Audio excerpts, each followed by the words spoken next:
ഇപ്പോൾ കൊടിക്കുന്നിൽ സുരേഷ് ഞാൻ ദലിതനായതുകൊണ്ട് Dalit ആനുകൂല്യത്തിൽ KPCC president ആകണമെന്ന് പറയും. സംവരണം ചെയ്യപ്പെട്ട മണ്ഡലങ്ങളിൽ MLA ആകും, MP ആകും, അല്ലെങ്കിൽ പഞ്ചായത്ത് പ്രസിഡന്റ് ആകും.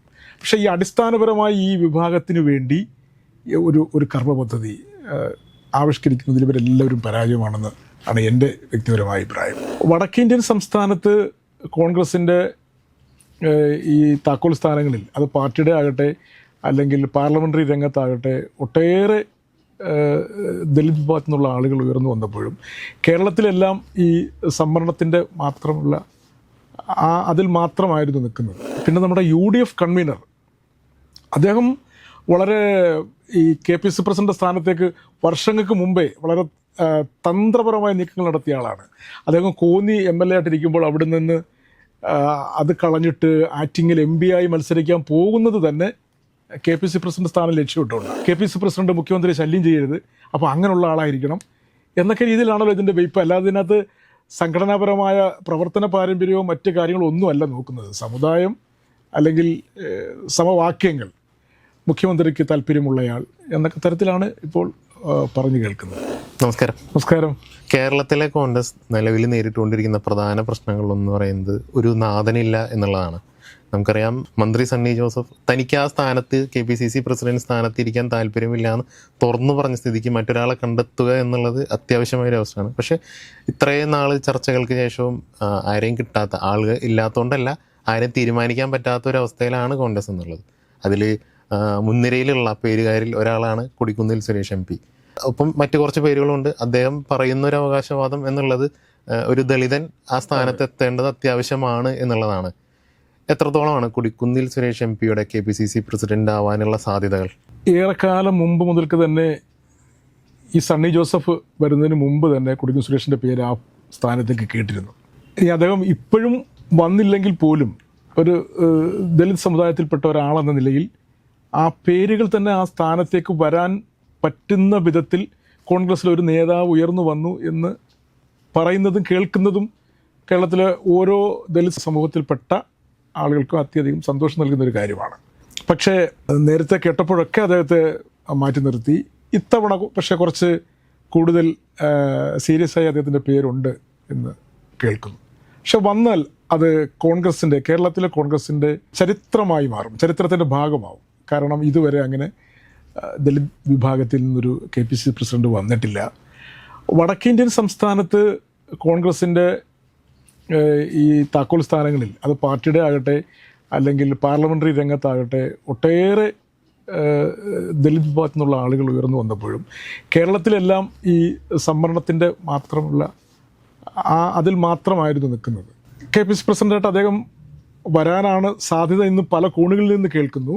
പിന്നെ കോൺഗ്രസ്സിലെ അറിയാമല്ലോ, കോൺഗ്രസ്സിൽ എല്ലാ കാലത്തും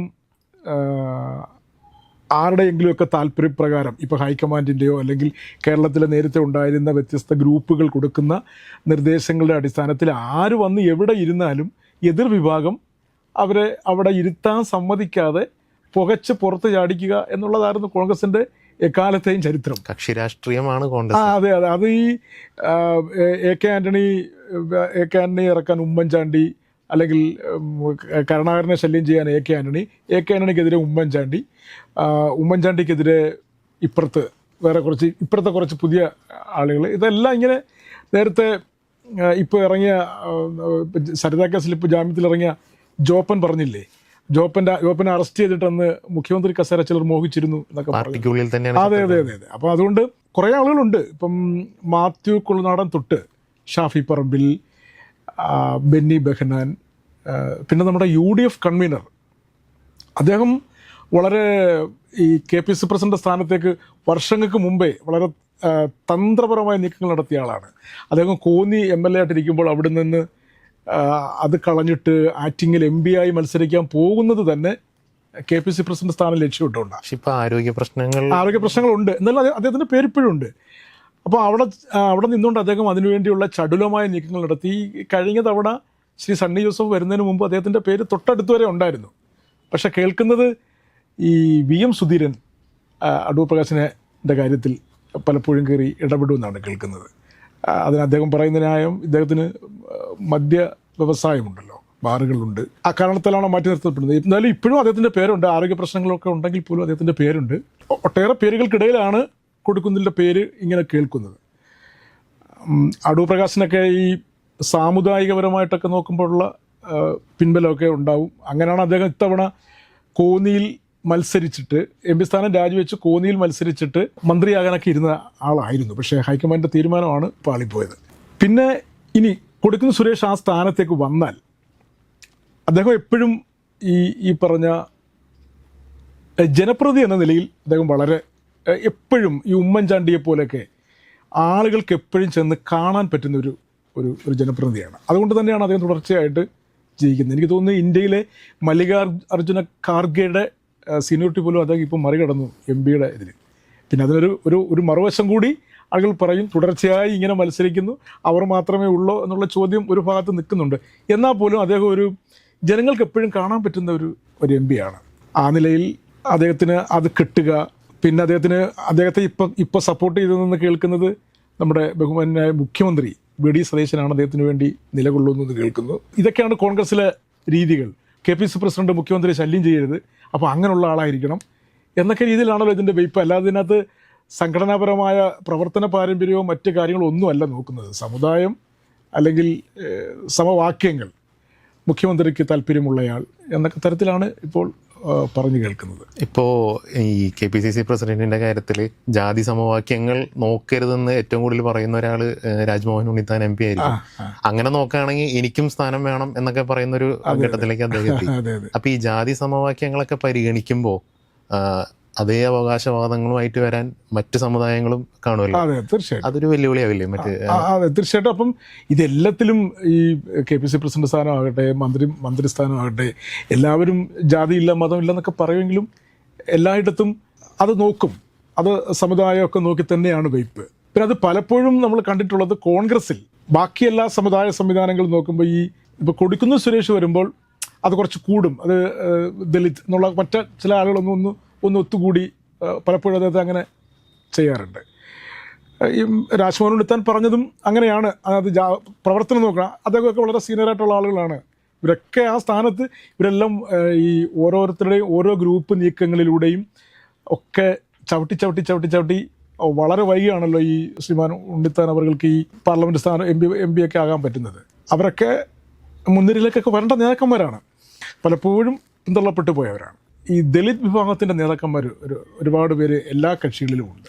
ഒരിക്കലും ഇവരൊന്നും ഈ വിഭാഗത്തിന് വേണ്ടി എല്ലാവരും ഒന്ന് ഒരുമിച്ച് നിൽക്കുകയോ അവരുടെ ആനുകൂല്യം പറ്റി MP MLA ഒക്കെ ആകുന്നവർ അവർക്ക് വേണ്ടി ഒരു ദീർഘവീക്ഷണത്തോടെയുള്ള ഒരു കർമ്മപദ്ധതി ആവിഷ്കരിക്കാൻ ഇവരാരും മെനക്കെടാറില്ല.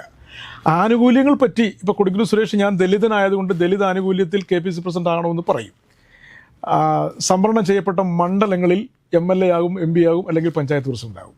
പക്ഷേ ഈ അടിസ്ഥാനപരമായി ഈ വിഭാഗത്തിന് വേണ്ടി ഒരു കർമ്മ പദ്ധതി ആവിഷ്കരിക്കുന്നതിൽ ഇവരെല്ലാവരും പരാജയമാണെന്ന് ആണ് എൻ്റെ വ്യക്തിപരമായ അഭിപ്രായം. സംവരണ മണ്ഡലങ്ങളിൽ തന്നെ മത്സരിക്കുന്നവർ അവിടെ ജയിച്ചു കഴിഞ്ഞാൽ പിന്നെ എല്ലാവരുടെ MLA ആണ്. പക്ഷേ ആ വിഭാഗത്തെ വേണ്ടിയുള്ള പദ്ധതികളൊന്നും ഇവരാരും കൊണ്ടുവന്ന് അത് എല്ലാ കക്ഷികളിലും ഉണ്ട് കേട്ടോ. ഇപ്പം ഇതേ വിഷയത്തിൽ മറ്റൊരു പ്രശ്നം എന്ന് പറയുന്നത് ഇരട്ട പദവിയാണ്. ഒരു സ്ഥാനത്തിരിക്കുന്നവര് മറ്റൊരു സ്ഥാനം വഹിക്കുന്നത്, ഇതൊന്നും ഇല്ലാത്തവരെ അവസരങ്ങൾ നിഷേധിക്കുന്നു എന്നൊരു വാദം പാർട്ടിക്കുള്ളിൽ തന്നെ ഉണ്ട്. ഇപ്പോൾ കൊടിക്കുന്നിൽ സുരേഷിന്റെ കാര്യത്തിൽ അദ്ദേഹം MP ആണ്. ഷാഫി പറമ്പിലും ഇതേ പ്രശ്നമുണ്ട്. അതുപോലെ ഇപ്പോൾ മന്ത്രിയായിരിക്കുന്ന ആള് മറ്റൊരു പദവി വഹിക്കണ്ട, കാരണം ഇതൊന്നും ഇല്ലാത്ത കുറച്ച് പേര് ഇതൊക്കെ നോക്കിയിരിക്കുന്നു. കാരണം അവർക്ക് സ്ഥാനമാനങ്ങളില്ല. തെരഞ്ഞെടുപ്പുകളിൽ ഇത്തരം ജാതി സമവാക്യങ്ങളൊക്കെ വന്നപ്പോൾ മത്സരിക്കാനുള്ള അവസരം നിഷേധിക്കപ്പെട്ടവരുണ്ട്. അങ്ങനെ കുറച്ച് പേരുണ്ട്. അപ്പം അവരുടെ സ്ഥാനം ഇത്തരക്കാർ കളയുന്നു എന്നൊരു ആക്ഷേപം പാർട്ടിക്കുള്ളിൽ തന്നെ ഉണ്ട്. അപ്പോൾ അതൊക്കെ പരിഗണിക്കുമ്പോൾ എങ്ങനെയായിരിക്കും വീണ്ടും കൂടുതൽ ഭരണം കയ്യിലുള്ള സമയമാണ്. അല്ല, അത് വളരെ ഗൗരവമുള്ളൊരു വിഷയമാണ്. ഈ എല്ലാം എൻ്റെ ഇരിക്കണം, പദവികളെല്ലാം ഞാൻ MP, KPCC പ്രസിഡന്റ്, അല്ലെങ്കിൽ MLA, അല്ലെങ്കിൽ മറ്റ് പാർട്ടി സ്ഥാനങ്ങൾ, അത് തന്നെ ഇപ്പുറത്ത് നിൽക്കുന്ന ഒന്നുമില്ലാതെ നിൽക്കുന്ന പ്രവർത്തകർക്ക് എത്ര നിരാശയാവുക ഉണ്ടാകുക. ഇപ്പം ഈ അസംബ്ലി തിരഞ്ഞെടുപ്പിൽ തന്നെ എത്ര MP-മാരാണ് മത്സരിക്കാൻ ആഗ്രഹിച്ച് മുന്നോട്ട് വന്നത്. അതിനകത്ത് ഏറ്റവും വളരെ സീരിയസ് ആയിട്ട് നമ്മൾ മുമ്പേ പറഞ്ഞ ശ്രീ അടൂർ പ്രകാശ്, അദ്ദേഹം കോന്നിയിൽ പോയി മത്സരിച്ച് മന്ത്രിയാവുക, ഒപ്പം കോന്നിയിൽ നിന്ന് ഒരാളെ അദ്ദേഹത്തിൻ്റെ ഒരു ഏറ്റവും അടുപ്പമുള്ള ഒരാളിനെ അടൂരേക്ക് കൊണ്ടുവന്ന് മത്സരിപ്പിക്കുക. എന്നിട്ട് അദ്ദേഹത്തിൻ്റെ മണ്ഡലത്തിൽ, ആറ്റിങ്ങൽ മണ്ഡലത്തിൽ രമ്യ ഹരിദാസ് നമ്മുടെ ദളിത് സഹോദരിയാണ്, വളരെ പവർഫുൾ ലീഡറാണ്. പക്ഷേ ഇങ്ങ് വടക്കേ അറ്റത്തുനിന്ന് തെക്കേ അറ്റത്ത് മത്സരിപ്പിക്കാൻ വേറൊരാളില്ലാത്തതുപോലെയാണ് ഒരാളെ അദ്ദേഹത്തിൻ്റെ മണ്ഡലത്തിൽ അവിടെ കൊണ്ടുവന്ന് മത്സരിപ്പിക്കുന്നത്, ആറ്റിങ്ങൽ. അതുപോലെ അവിടെ നമ്മുടെ BR ഷെരീഫ്, കോൺഗ്രസിന് വേണ്ടി അറിയില്ലേ BR ഷെരീഫ്, അദ്ദേഹത്തെ വെട്ടിമാറ്റിയിട്ട് ഈ അടൂർ പ്രകാശ് സാറിൻ്റെ ഒരു ബന്ധുവിനെ മത്സരിപ്പിക്കുന്നു. ഇങ്ങനെയൊക്കെ എല്ലാവരുടെയും താല്പര്യങ്ങൾ സംരക്ഷിച്ചുകൊണ്ടാണ് പലപ്പോഴും ഈ പ്രസ്ഥാനം, ഈ കോൺഗ്രസ് പാർട്ടിയുടെ യാത്ര എങ്ങനെയാണ്. ഇപ്പം ഈ ഇരട്ട പദവികൾ, ഇപ്പം ആരെങ്കിലും ഞാൻ 2 പദവികൾക്കില്ല, ഒറ്റ പദവി മതി എന്ന് പറഞ്ഞ് സ്വയം ഒഴിഞ്ഞു കൊടുക്കുന്ന പ്രവണതയേയില്ല. അങ്ങനെ പോയി അതുപോലെ തുടർച്ചയായി ഒരു മണ്ഡലത്തിൽ മത്സരിച്ച് ജയിച്ചാൽ പിന്നെ അവിടുന്ന് മറ്റ് സംവരണമൊന്നും ആയില്ലെങ്കിൽ അവിടുന്ന് പിന്നെ മരിച്ചേ അവർ മാറൂ. തുടർച്ചയായിട്ട് ആളുകൾ മത്സരിക്കുന്നത്. അങ്ങനെ കോൺഗ്രസ്സിൽ എപ്പോഴും ജനപ്രതിനിധികളായിരിക്കുക, അവർക്കാണ് പ്രയോറിറ്റി. അതല്ലേ എപ്പോഴും KPCC പ്രസിഡൻറ്റിനേക്കാൾ ഈ പാർലമെൻ്ററി പാർട്ടി ലീഡർ അല്ലെങ്കിൽ ഓപ്പോസിഷൻ ലീഡർ നമ്മൾ കണ്ടില്ലേ, VD സതീശൻ, K സുധാകരൻ, ഒരു പ്ലേ നമ്മൾ കണ്ടതല്ലേ. ശരിക്കും പാർട്ടിയുടെ പ്രസിഡൻറ്റിനോ അല്ലെങ്കിൽ പാർട്ടി ഭാരവാഹിത്വം ചുമതല വഹിക്കുന്നവർക്കാണല്ലോ പ്രാധാന്യം കൊടുക്കേണ്ടത്. പക്ഷേ കോൺഗ്രസ്സിൽ എപ്പോഴും ജനപ്രതിനിധികൾക്ക് അമിതമായ പ്രാതിനിധ്യം, അമിതമായ അംഗീകാരം കൊടുക്കുന്നത് കൊണ്ട് തന്നെയാണ് പലപ്പോഴും ആ പാർട്ടിക്ക് പല കാര്യങ്ങളിലും ക്ഷീണം. ഈ CPM ആയിട്ടുള്ള ഏറ്റവും വലിയ വ്യത്യാസങ്ങളൊന്നും ഇതായിരിക്കും, കാരണം അവർക്ക് പാർട്ടി സെക്രട്ടറിയാണ് പ്രധാനം. അതെ, അവർക്ക് പാർട്ടി കഴിഞ്ഞിട്ടുള്ള കാര്യങ്ങൾ. കോൺഗ്രസ്സിൽ നേരെ തിരിച്ചാണ്. അതാണ് നമ്മൾ നോക്കുമ്പം 5 കൊല്ലം പ്രതിപക്ഷ നേതാവായിട്ടിരുന്നയാൾ പട നയിച്ചവൻ നയിക്കട്ടെ എന്നൊരു മുദ്രാവാക്യമൊക്കെ ആയിട്ട് നമുക്ക് കേട്ടാൽ തോന്നും അദ്ദേഹം പ്രതിപക്ഷ നേതാവായിട്ട് ഈ പാർട്ടി മത്സരിക്കാൻ അവസരം കൊടുത്ത്, തുടർച്ചയായി മത്സരിക്കാൻ അവസരം കൊടുത്ത് അദ്ദേഹം പ്രതിപക്ഷ നേതാവായി. പിന്നെ അദ്ദേഹമാണ് എല്ലാം, പാർട്ടി വേണ്ട, അദ്ദേഹമാണ് ഈ കഴിഞ്ഞ 10 വർഷവും, അല്ലെങ്കിൽ ചിലരുടെ പറച്ചിൽ കേട്ടാൽ തോന്നും നാളുകളായിട്ട് ഏതാണ്ട് വലിയ വിപ്ലവം നയിച്ച് വന്നിട്ടുള്ള ഒരാളാണ് അതുകൊണ്ട് അദ്ദേഹം മുഖ്യമന്ത്രിയാകട്ടെ. അദ്ദേഹം 5 കൊല്ലം പ്രതിപക്ഷ നേതാവായിട്ടിരുന്ന് പ്രതിപക്ഷ നേതാവിൻ്റെ കടമകൾ നിർവഹിച്ചു. അതിനപ്പുറത്തേക്ക് ഇപ്പോൾ പാർട്ടിക്ക് മുകളിൽ എങ്ങനെയാണ് അദ്ദേഹം വരുന്നത്? അപ്പോൾ അതാണ് പലപ്പോഴും കോൺഗ്രസിന് പറ്റുന്നൊരു ക്ഷീണം. അപ്പം എന്തൊക്കെ പറഞ്ഞാലും ഒന്നുകിൽ കൊടിക്കുന്നിൽ സുരേഷ് അല്ലെങ്കിൽ മുഖ്യമന്ത്രിക്ക് താല്പര്യനായ ഒരാൾ ആ സ്ഥാനത്ത് വരുമെന്ന കാര്യത്തിലാണ്. അതെ, കൊടിക്കുന്നിൽ സുരേഷിന് അതായത് ഞാൻ ഒന്നുകൂടി ആവർത്തിക്കുന്നു, അർഹതപ്പെട്ട ആളാണ്. സംഘടനയുടെ പല ചുമതലകളും വഹിച്ചപ്പോഴൊക്കെ ചിട്ടയായ പ്രവർത്തനങ്ങൾ നടത്തിയിട്ടുള്ള ഒരാളാണ്. കേരളത്തിൽ എല്ലായിടത്തും അദ്ദേഹത്തിന് ചില ബന്ധങ്ങളുണ്ട്.